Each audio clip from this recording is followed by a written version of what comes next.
Sizdan shikoyat arizasi tushgan ekan. Nima masala bo'yicha? Bir ayolni ijtimoiy tarmoqqa yo'llagan Hop. hujjat rasmiylashtirdi. Hop, xabarim bor.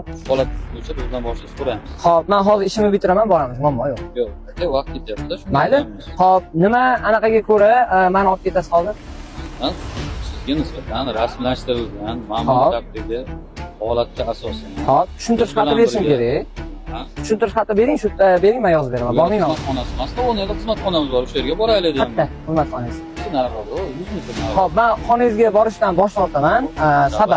Sabab men o'tda aybdor odam emasman. Ya'ni holatni yoritgan inson sifatida o'tda shaxsi, ya'ni Face ID bor-ku.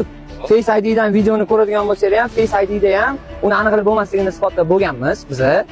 Ya'ni siz agar meni ishim yuzasidan aniq qiladigan bo'lsangiz, yozma yoki og'zaki ko'rsatma beruvchi fuqaroman. Ko'rsatma beraman, bering, qog'oz olib keling, yozib bersin. Yo'q, sizdan so'raymiz. Hop, o'sha meni ikkinchi guruh nogironligim bor. Men nomimdan mana anovim bor, administratorim yozib beraman. Muammo yo'q. Yo'q, men bormayman, shu yerda yozgim kelyapti. Qog'oz bering, yozib beraman. Yo'q, qonun qaysi qonunga asosan? Mayli, qaysi qonun nisbatan sizdan tushgan shikoyat arizasi bo'yicha asoslimi? Ya'ni asossizligi. Hop, asossizligini o'sha narsani men aytib turgan odam sifatida siz menga ichki ishlar xonasiga chaqirishingiz uchun asos qonuniy talab bering. Qaysi qonuniy talab? Nima qonuniy talab berish? Yo'q, bu xonangizga borishim uchun menga asos bering. Men asos so'rayapman. Xo'p, men o'sha xonangizga bormayman deyapman. Sizdan shikoyat arizasi o'tgan safar chaqiruv qog'ozi ham keldi, to'g'rimi? Chaqiruv qog'ozi kelmaganim sababi bo'ldi. Sizlar menga chaqiruv qog'ozini chistosini bilasizmi? 31-ga chaqirib olsalar-da, lekin u qog'oz aslida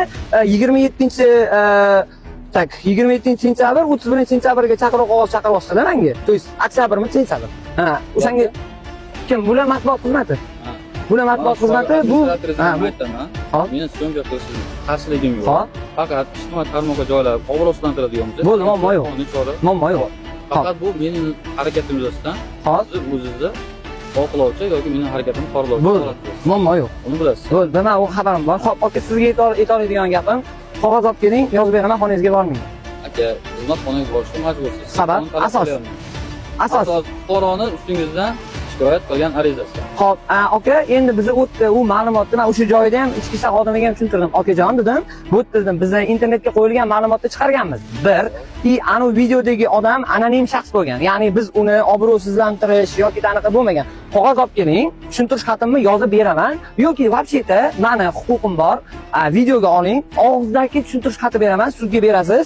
Sud e'tiroz bildirsa, yo'q, men ko'zim ko'rmaydi, men og'zdagi beraman.